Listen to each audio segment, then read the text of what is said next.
Καλησπέρα σε όλους. Κάνουμε αυτό το βίντεο για να ενημερώσουμε λίγο για την κατάσταση του Πάμπλο, του σκύλου που ανεβάσαμε χθες, που ψάχνει για υιοθεσία. Η κατάσταση του Πάμπλο είναι η εξής. Ο Πάμπλο πάσχει από μεγαεισοφάγο.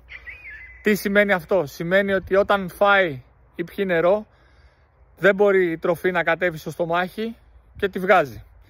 Το αποτέλεσμα είναι ότι αυτός ο σκύλος θα πρέπει να τρώει σε ένα ειδικό καρεκλάκι το οποίο το έχει και μπαίνει μέσα, τρώει εκεί, τον κρατάμε εκεί για ένα 20 λεπτό με μισή ώρα να κατέβει τροφή στο στομάχι του και μετά είναι ένας φυσιολογικότατος σκύλος.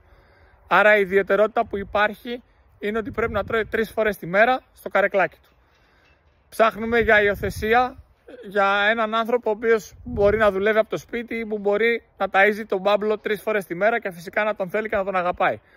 Ο Πάμπλο δυστυχώς είχε σπίτι και εγκαταλείφθηκε από τους ανθρώπους που τον είχαν στο δρόμο λόγω του προβλήματός του. Το αποτέλεσμα θα ήταν, αν δεν βρίσκανε οι άνθρωποι που τον φρόντισαν τον Πάμπλο, δεν τον βρίσκανε στο δρόμο, θα είχε ένα πάρα πολύ άσχημο τέλος αυτός ο σκύλος, γιατί δεν μπορεί να φάει στην πραγματικότητα.